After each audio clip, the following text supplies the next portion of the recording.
Vou falar sobre crenças, né? As crenças que são positivas e aquelas que são negativas. E a gente vai pensar um pouco sobre isso, porque as crenças atrapalham muito a nossa vida, a nossa existência. E essas crenças partem justamente do quê? Do pensamento, daquilo que passa dentro da nossa cabeça.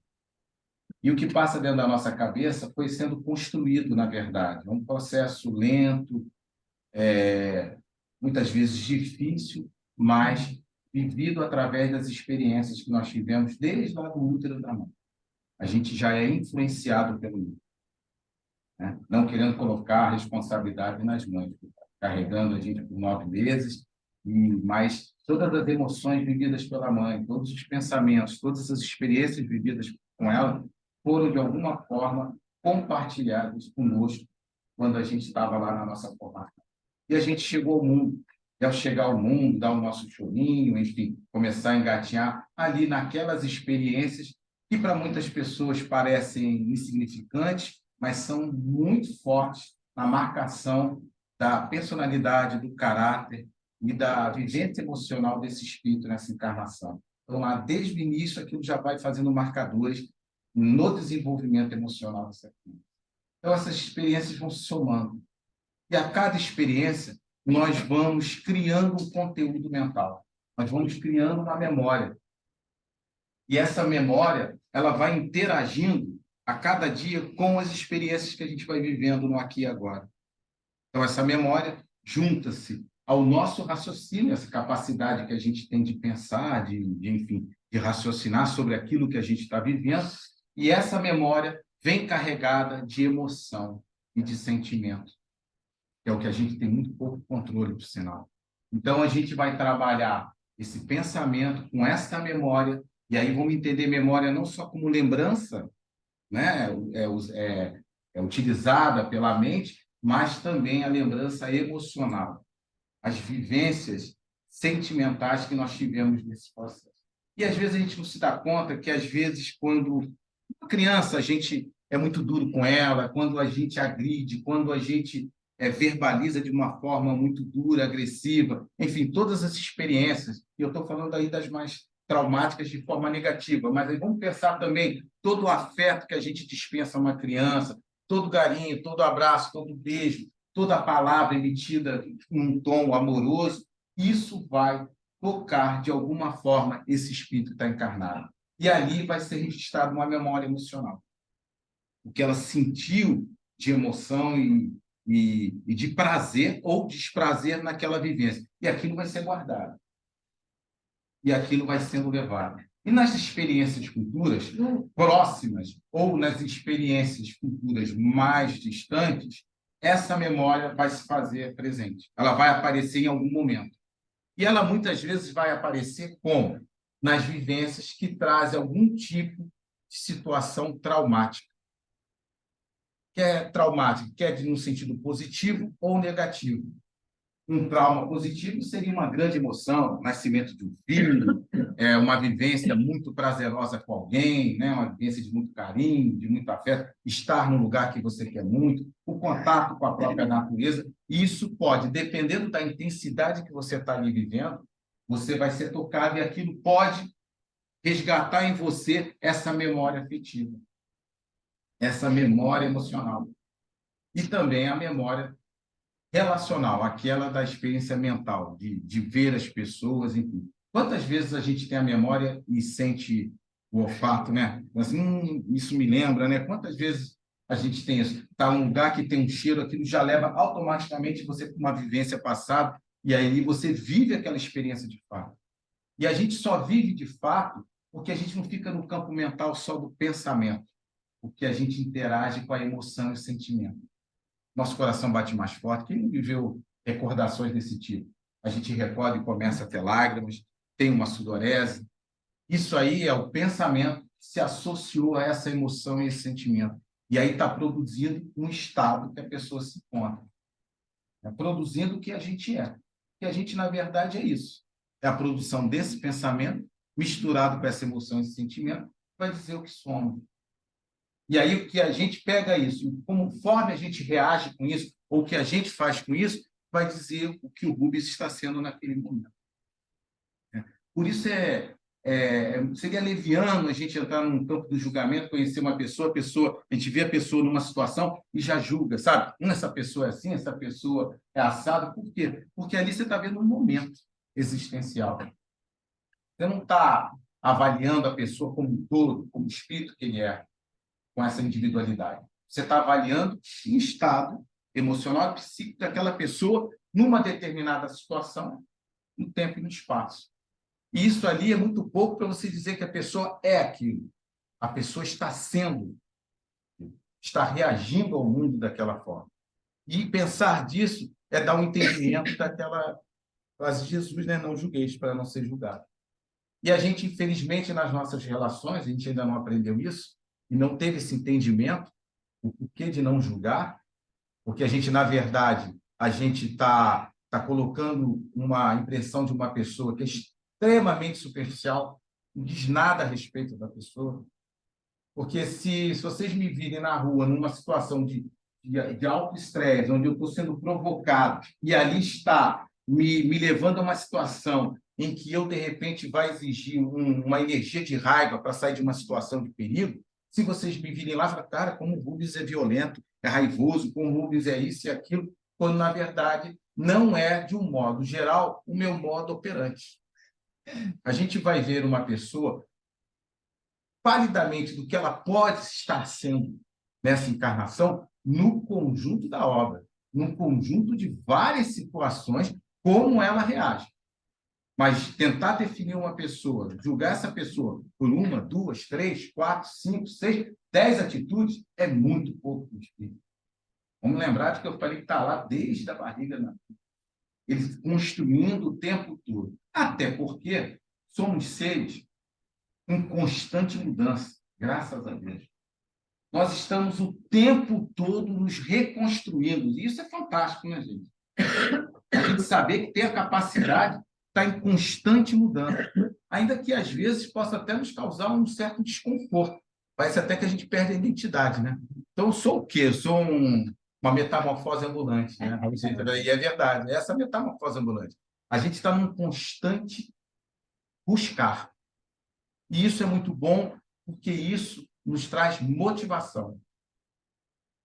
Quando a gente está bem, e a gente está, entre aspas, de bem com a vida, quando a gente está se relacionando bem, quando a gente está entendendo isso, o que é a vida, o sentido da vida, a gente se relaciona com isso de uma forma boa.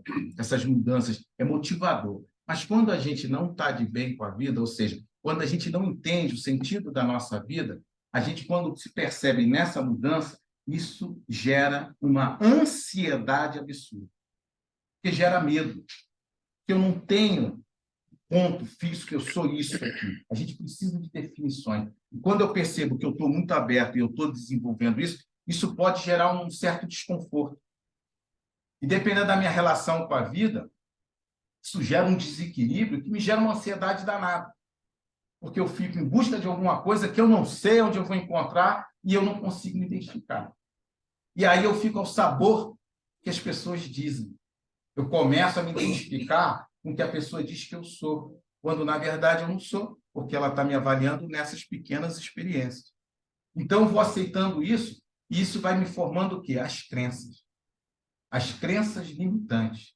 Ou seja, eu começo a acreditar naquilo que as pessoas estão afirmando, eu afirmo categoricamente, com uma confiança danada, de que eu sou aquilo. E eu vou assumindo essas falsas verdades como se eu fosse isso.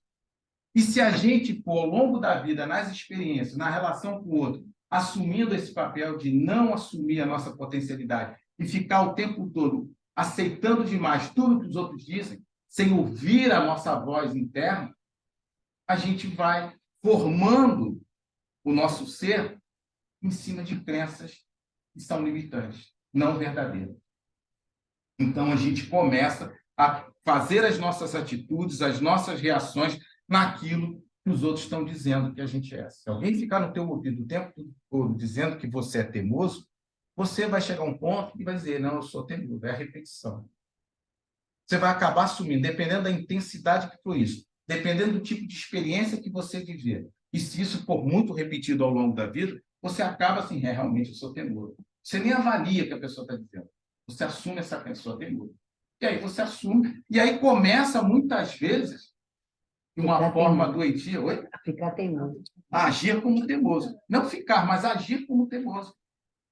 E às vezes você não está sendo teimoso, às vezes você está tendo uma opinião, está tendo um posicionamento, e aí você não estou sendo teimoso. Você perde um pouco a sua identidade, a sua autoestima. Porque você passa a ouvir muito mais as vozes das outras pessoas do que a sua voz interna. Porque se a gente parar para pensar, nós somos um conjunto de experiências. Somos. Quem aqui nunca foi teimoso na vida? Você não, né? Deus do livro. Você tem um espírito puro. Tem um espírito puro. Quase. Quase, né? Vamos chegar aos 80 aqui. Falta pouco. Daqui a uns 10 mil, 15 mil anos eu vou ter.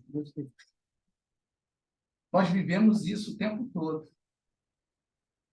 Acreditando o tempo todo no que as outras pessoas estão dizendo. Mas vamos lembrar que nós somos esse conjunto de experiências. Aqui não tem nenhuma criança, né? Estou vendo. Todo mundo já tem uma caminhada numa estrada. Então tem muita experiência aí.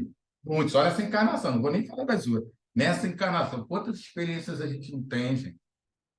Quantas vezes a gente não foi teimoso? Quantas vezes a gente não errou? Quantas vezes a gente fez coisas que a gente diz para os outros não fazerem? Vocês já fizeram isso? Não, né?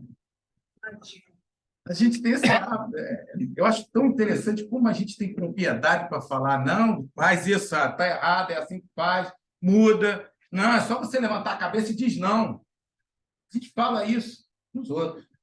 Aí, quando é a nossa vivência, a gente não sabe dizer não, né, Matilde? A gente fica não dá, não trava a boca e não diz, não, você tem que fazer isso com fulano, faz assim, é assim que vai dar tudo certo. Quando você tem uma experiência parecida com aquela, você não faz nada daquilo que você recomendou ao outro. Não consegue. E se copiar, faz totalmente o contrário. E a gente faz isso muitas vezes, não é pouco, não, é muitas vezes. E por que que a gente faz isso? Porque a gente não está de acordo com a nossa voz interior. A gente não está seguindo a vida no real sentido que essa vida tem para a gente. A gente perdeu o contato consigo mesmo.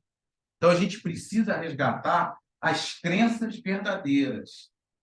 As crenças que, de fato, fazem parte de uma vida saudável. E isso também é construído. Que bom que também a gente pode construir coisas saudáveis. A gente tem um hábito, tanto que as pessoas, e num planeta que a gente vê expiação e prova, com as experiências difíceis que a gente tem, é natural a gente ter uma tendência a ir para o negativo, a olhar o pior das coisas, o pior das pessoas. E muitas vezes a gente se esbarra no pior da gente. Ainda que a gente maqueie, tente botar um disfarce, mas a gente está sempre tendendo para esse lado. Então a gente tem que fazer um esforço para começar a ir nos nossos arquivos, na nossa memória emocional, e buscar as crenças de valor que nos agregam, que nos acrescentam, que nos fazem entrar em contato com essa voz interior. E começar a viver essas emoções positivas. Vocês nunca tiveram uma experiência que alguém falou bem de vocês? Não é possível, gente. Falou bem. Claro. Muitas vezes. Não é pouca, não. Sim, mas agora eu estou no positivo, né? Ela já está indo para o negativo, é uma tendência. Está vendo? Você vai virar espírito de puro, não pode. Vai para a tendência positiva. A gente tem que começar a focar agora na positiva. E começar a ver o que eu tenho de valor dentro de mim. E apesar das pessoas jogarem pedras muitas vezes na gente, mas eles também jogam rosas, jogam flores de vez em quando. Quando eles estão de bem com a vida, né? Ofertam flores. Então, pegue esses momentos para observar as suas capacidades. Tudo bem, eu de vez em quando, ou muitas vezes na vida, eu fui teimoso. Mas muitas outras vezes, eu não fui teimoso, eu fui persistente. Por isso, cheguei aonde cheguei. Muitas vezes, eu vivenciei a raiva, falei coisas que eu não repetiria agora. Mas, em compensação, em muitos outros momentos, eu vivi momentos amorosos, que eu troquei afeto com o outro. Eu fui capaz de falar, proferir palavras amorosas, que levantaram o outro, que aumentaram a autoestima do outro. Então, é preciso a gente estar fazendo esse balanço constantemente, para que a gente não tenda para essa crença negativa, essa menos-valia que muitas vezes a gente se deixa levar. É preciso a gente começar a dar valor a essas crenças positivas que criamos ao longo dessas experiências. E não podemos perder esse contato. Eu falo isso aqui na Casa Espírita, porque por muitos anos dentro do Espiritismo, muitas vezes foi a impressão que eu tive de que a sensação era de cobrança do negativo, que você faz, sei o quê. E eu falando, tá bom, eu faço, eu até já estava entronizando, também eu faço. Mas será que não tem nada que preste no bullying? Não é possível. E aí, depois, aprofundando os estudos, a leitura, ouvindo com mais atenção, eu fui entendendo que eu estava pegando a coisa de um jeito errado. E aí, em vez de ver a coisa e ver os meus potenciais, eu comecei a ver as coisas negativas. E isso tem a ver com uma visão que a gente traz desde pequenininho e das outras encarnações, daquela visão do pecado original. Nós todos somos pecadores. Nós nascemos do pecado. E a gente carrega esse peso com a gente. De forma inconsciente. Então, a gente fica trazendo esse peso com a gente, meio que a culpa. Então, realmente, o que não presta, o que não funciona, realmente eu tenho isso comigo. E a gente vai. E para lidar com essa culpa que incutiram na gente, uma crença errônea, a gente começa ou a apontar o dedo para o vizinho, uma válvula que tem que escapar essa pressão que está dentro de mim, ou eu começo a fingir para mim mesmo certas situações que eu estou vivendo. Eu começo a não viver essa realidade, porque eu não estou de acordo com a minha real existência, com essa voz interior. E aí a gente tem que fazer um exercício todo dia para escutar essa voz interior. Rubens, mas quais são esses exercícios? Um dos exercícios básicos, que eu acho fantástico e é difícil no dia de hoje, é encontrar silêncio. Vocês vivenciam o silêncio? Por exemplo, quando está dormindo, né? Mas na vigília, vocês vivenciam esse silêncio com uma quantidade de horas significativa? Ou a maior parte do tempo é a poluição sonora, onde cai muita informação na nossa mente o tempo todo. A gente hoje não precisa sair de casa, gente. Estou sem a minha pochete. Ela mandou tirar e eu fiquei sem a minha pochete. Eu ia pegar o... Conhece o obsessor? Vocês conhecem, vocês conversam com ele todo dia, né? Sabe como chama esse obsessor? Qual é? Olha lá, smartphone. Celular é obsessor antigo, ultrapassado. Hoje ele ganhou um status. Smartphone. Smartphone nos acompanha. A gente leva ele para tudo que é lugar. Estou mentindo? Para o quarto, para o banheiro. Alguém já falou dentro do chuveiro? Não. Confessa, hein? Não, mas não basta água, né? Bota ele no vai, Sara. Ô, espírito puro. Já...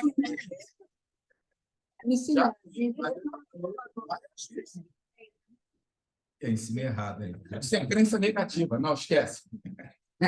Mas a gente faz isso, leva o smartphone e a gente começa a poluir a cabeça de informação. Eu parei o barulho, né? Não é só o som estridente também, né? Quem mora perto de bar, em áreas assim, não sabe o que é isso. Mas eu estou dizendo, esse barulho é um barulho dentro da cabeça, das informações de excesso. Você já parou para pensar das informações todas que chegam? Vou botar só um dia, mas se botar uma semana, então... Quantos por cento dessas informações, de fato, fazem diferença na vida de vocês, gente? Já pararam para pensar? Eu vou chutar. Que fazem uns 10%. Isso tudo? Poxa, você está mal, hein? Uns 10%, 90% não vai fazer diferença no seu dia, porque você tem que decidir. Mas a gente absorve isso. E, às vezes, a gente teve algumas crenças lá atrás, que você tem que se manter antenado, você tem que estar informado. Se você não estiver informado, você não vai conseguir viver nesse mundo. Você tem que estar em CQ. E a gente vai, só que a gente não filtra isso e aceita isso como uma verdade. Então, se eu não tiver um smartphone, eu não estou antenado, eu não estou vivendo a realidade. E a gente começa a absorver necessidades que não fazem parte, poderiam não fazer parte da nossa existência. Mas a gente assume essas necessidades como fundamentais para que a gente se sinta o quê? Realizado, feliz, com bem-estar, quando na verdade não está. Percebam como essas crenças elas chegam para nós e a gente nem percebe, porque a gente ouve isso uma vez, duas vezes, não sei o quê, daqui a pouco a gente está com o celular no viva voz no chuveiro tomando banho. Isso é uma coisa obrigada também, né? Oi? É uma coisa meio imposta para nós. O quê? Ouvindo O celular, o smartphone? o smartphone. Ele tem um lado bom e um lado ruim. Tem. Da dependência, né? Quem já não esqueceu em casa, né? E ficou desesperado porque está sem celular. Isso é uma coisa meio imposta. Ficou desesperado pela censura. Olha que interessante. Antigamente, a gente tinha que chegar em casa, discar, né? Para falar, uma demora. Alô, você quer aquele negócio? A gente vivia. Agora tem que ter um smartphone. Ficou desesperada porque esqueceu o seu smartphone em casa. Está vendo como é? Certas dependências, certas coisas. Lógico, gente, que tem as questões. Tem gente que trabalha com o seu smartphone, tudo bem. Mas também, será que o trabalho tem que ser às 24 horas de fato? Será? E a gente vai entrar numa outra questão, que é entender qual é o real sentido das nossas vidas. São perguntas que não tem como eu responder. Cada um tem que responder a sua, né? Até que ponto, até que intensidade esse meu obsessor querido vai ter que me acompanhar todos os momentos do meu dia. Será que, de fato, eu tenho que levar o celular para o banheiro? Será que eu não posso ir para o banheiro e ter o meu momento de meditação? Tem que estar dando Em a parte, não sabia desse tema. Eu também não. De quê? De usar no Viva Voz? Experimenta. Vai, tá vendo? Ó, tá vendo? Você fica tomando banho e falando coisa boa. Para você é ótimo, porque ela recebe muitas ligações de muita gente. Já pode, né? Só faltava. Só falta. Banho. E aí está essa percepção. Será que eu tenho necessidade disso? Né? Então, isso, é se reconectar com você. É você olhar para si mesmo e ver. Será que eu tenho necessidade real? E agora, tudo isso é mutante. Eu posso não ter necessidade de hoje botar o celular do lado da minha cabeceira, porque eu tenho que fazer não sei o quê, mas amanhã talvez eu tenha. Não tem que ser rígido. A rigidez, inclusive, já é um problema. Né? Já está tirando você do eixo. A gente tem que ter uma coisa chamada flexibilidade. Mas não pode se perder nessa flexibilidade. Né? Tem que ter uma flexibilidade e entender aonde está a minha real necessidade. Faz sentido para mim ter um smartphone? Faz. Faz sentido levar para aquele lugar, para aquele outro? A gente tem que começar a observar. Faz sentido eu ter uma ansiedade danada com esse evento que eu vou ter daqui a um mês? Agora eu estou vivendo essa tensão emocional com esse evento? A gente tem que parar e se perguntar, está fazendo sentido para mim isso? É tão importante? Não. O que eu tenho aqui e agora que eu tenho que fazer? Eu tenho que fazer isso. Tenho que fazer a palestra. Então, eu vou focar aqui. Não vou aqui começar a pensar e projetar. E viver nesse mundo que nos convida o tempo todo a estarmos ansiosos.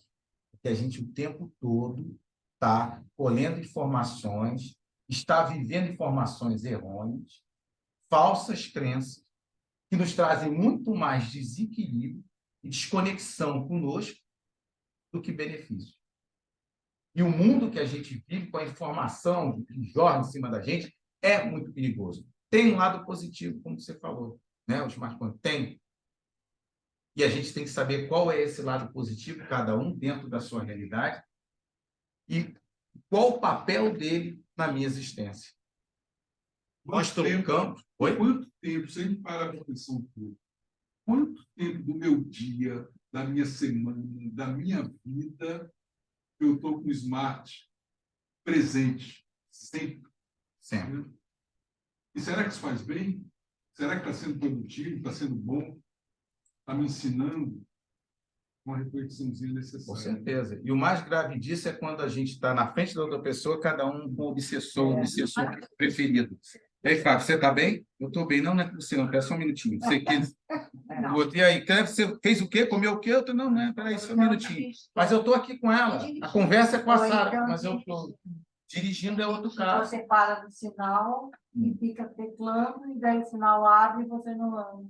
Aí buzina. Ou então faz sinal de luz. Faz sinal de luz. Piscou o farol, né? Sara está dizendo aqui que nada disso ela Não faz. faço, não. Eu também não. Carro, acho uma arma. Entrei no carro, acabou. Então, cada um, olha aí, cada um falando. É a vivência de cada um. É trazer para a sua realidade e ver, bom, nesse ponto ele não está. Mas será que ele está indo para a minha cama junto comigo? E eu estou antes de dormir lá na tela, querendo saber mais um detalhezinho e tal. Então, a gente tem que dosar isso. Coitado do smartphone, né? Mas ele tem muitos benefícios, né? Mas é que o smartphone não é só telefone, ele também... Eu boto ele na minha cabeceira, você fala, ah, tá falando isso tudo e bota seu celular no seu smartphone. Mas ele é muito despertador. Ah, desculpa, já arrumei, aí botei ele. Mas às vezes eu não resisto, porque a luz pisca, né? Ele acende sozinho, porque tem alguém mandando mensagem. Eu dou aquela olhadinha. Pronto, olhei e já tirei. Eu ia fazer a prece, não fiz. Tá vendo como são pequenos detalhes que vão costurando as nossas experiências, nossas vidas? E, com isso, a gente vai construindo uma vida com equilíbrio ou uma vida com desequilíbrio. E isso são decisões individuais. Não dá para ninguém dizer para a gente como a gente vai usar o smartphone, o que vai fazer, como usar o nosso tempo. Nós é que temos que administrar o nosso tempo da melhor forma possível. E uma das melhores formas de iniciar isso é tirando da gente algumas coisas que são inverdades sobre nós. Crenças que só nos bloqueiam e só nos limitam. Primeira coisa, somos capazes, sim, de sermos donos da nossa própria realidade. Não precisamos ser joguetes na mão do meio que a gente vive, do que as pessoas acham que nós somos ou devemos ser. Precisamos assumir o que a gente deseja e quer ser nessa existência. Essa é a melhor forma de nós, de alguma forma, nos blindarmos, ainda que sejamos atravessados de tempos em tempos pela opinião do outro, isso vai fazer parte do nosso desenvolvimento espiritual, mas ter essa consciência que nós temos a capacidade de gerir a nossa vida faz toda a diferença. Muita diferença. Para mim, fez muita diferença há muitos anos atrás, quando eu comecei a entender que eu estava diante de um Deus que não era o punitivo, e que eu não era o tal do pecador que já tinha ouvido falar, mas que eu era uma pessoa amada por esse Deus do jeito que eu era, com todas as minhas dificuldades, com todas as minhas falhas, e que ele acreditava em mim. A partir desse momento, de forma consciente, não foi uma informação, mas foi uma tomada de consciência, eu comecei a me olhar de uma forma mais amorosa. Eu comecei a acreditar um pouco mais em mim. Isso fez uma transformação na minha vida. Porque eu comecei a dar chance a mim de fazer diferente.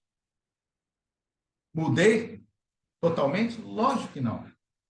Mas o objetivo não é mudar, chegar a um ponto final. É ao longo do caminho ir ocorrendo as transformações. Mas não ficar parado. Não ficar girando no mesmo ponto com que o meio em que você está inserido está te dizendo para você fazer o tempo todo. E você não pensar sobre isso. Você não decidir sobre isso. É hora, talvez, de a gente tomar as rédeas para a gente, para a nossa própria existência, e começar a dizer: isso eu quero, isso eu não quero. Isso faz sentido, isso não faz sentido na minha vida.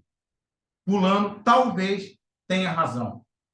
E talvez seja necessário a gente ter essa relação conosco mais aprofundada e mais verdadeira, sem medo de perceber muitas sombras dentro da gente e entender que isso faz parte da sua própria existência. Sempre falo isso, repito várias vezes, vou repetir hoje, nós fomos criados simples e ignorantes. Deus não está cobrando nada da gente de perfeição. Deus, ele está esperando de nós a boa vontade e darmos o primeiro passo. Porque o resto, a vida se encarrega. Ela vai te trazer as experiências que você precisa para dar um passo de cada vez mas um passo firme na sua transformação evolutiva. Tá bom?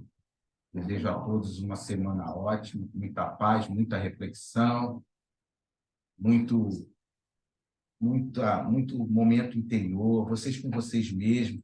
Espero que vocês desliguem um pouco o smartphone de vocês, façam esse teste, às vezes eu faço comigo, desligo ele, ainda que fique alguns minutos. Parece bobagem, mas é um exercíciozinho que eu faço comigo mesmo, deixo lá, saio, vou no mercado e não levo.